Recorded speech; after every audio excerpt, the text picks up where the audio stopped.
What is blockchain and the ledger?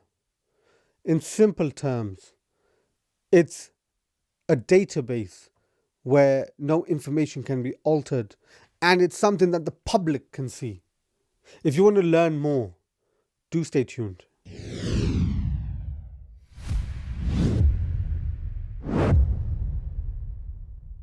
Hello everyone, my name is Jutin Al-Ahmed, and today we're going to be discussing blockchain and what the ledger is.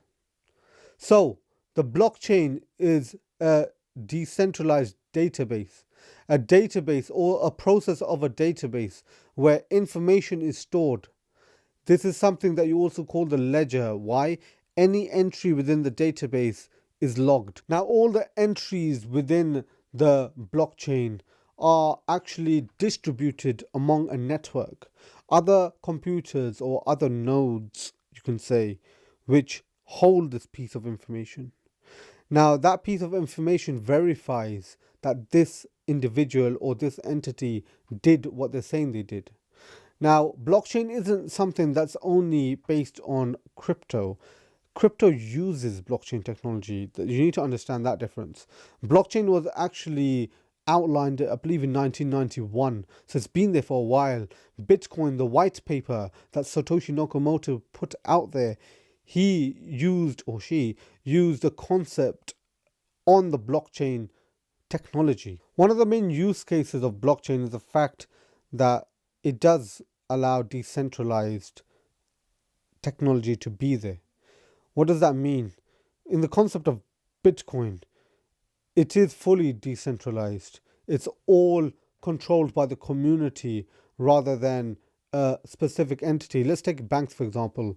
Banks are realistically controlled by the government. The government's initiative controls the bank, even though a banker or the bank owner may act like they have shareholders and the shareholders have a say. It's overall controlled by a government, in my opinion. I may be completely wrong. If I am, educate me below. I love to learn. Blockchain cannot be altered. Once a block is put in there and the information's there, this cannot be altered. Why? There's a chronological chain of what's happening, and this is verified by other users or other nodes which says this has happened. Therefore, this information is out there for the public to see. When the public sees this, this is something which is embedded within the network and the whole blockchain. Why do I keep on saying blockchain, blockchain, blockchain? I've got another video regarding this, like Bitcoin nodes. If you want to run your own node, for example, you download the whole blockchain, the whole process of every ledger entry that's happened. Why?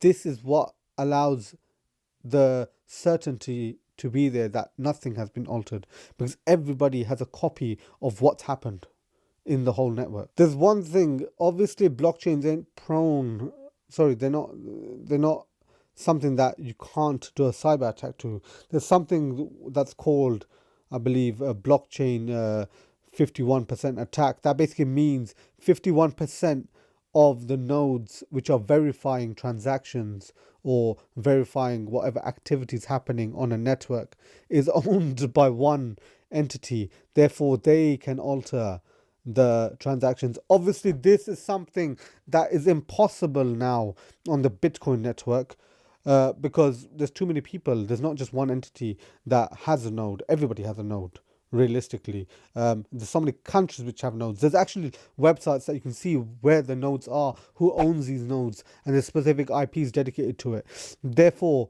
this is something that can't happen now, but it is something that could happen at the beginning of a new asset being created and launched. I just want to put out there, obviously, I am no financial advisor. I am no tax advisor. And I am not somebody that would give advice on stuff like this. I am solely an entertainer and an educator, or that's my belief anyway. Lol. Anyways, so one last thing regarding blockchain is the fact of how transparent it is.